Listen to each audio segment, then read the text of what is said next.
একবার রোপণ করলে 5 বার ধান ফলবে। বিশ্ব খাদ্য সংকট মোকাবেলায় এক চমৎকার আবিষ্কার। নমস্কার, আপনারা দেখছেন নববার্তা টুডের সঙ্গে আছি আমি সুস্মিতা। বিশ্বের খাদ্য সংকট মোকাবেলায় আশার আলো হয়ে এসেছেন ডক্টর আবেদ চৌধুরী। মৌলভীবাজারে জিন বিজ্ঞানী ডক্টর আবেদ চৌধুরী উদ্ভাবন করেছেন পঞ্চব্রীহি ধান, যা একবার রোপণ করলে 5 বার ফলন দেয়। এর ফলে বিশ্ব খাদ্য সংকট মোকাবেলা অনেক সহজ হয়ে যাবে বলে আশা করা হচ্ছে। ডক্টর আবেদ চৌধুরী 2010 সালে কানিহাটি গ্রামে 25 বর্গ মিটার জমিতে 20টি ধানের জাত নিয়ে গবেষণা শুরু করেন।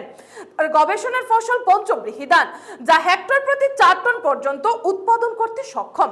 বর্তমানে তিনি বছরে 6 বার ফলন পাওয়ার জন্য কাজ করছেন। পঞ্চব্রীহি ধানের বিশেষত্ব হলো প্রথম ফলন 110 দিনে আসে এবং এর পরের ফলনগুলো 45 দিন অন্তর আসে। এতে 3 গুণ কম খরচে উৎপাদন করা যায়।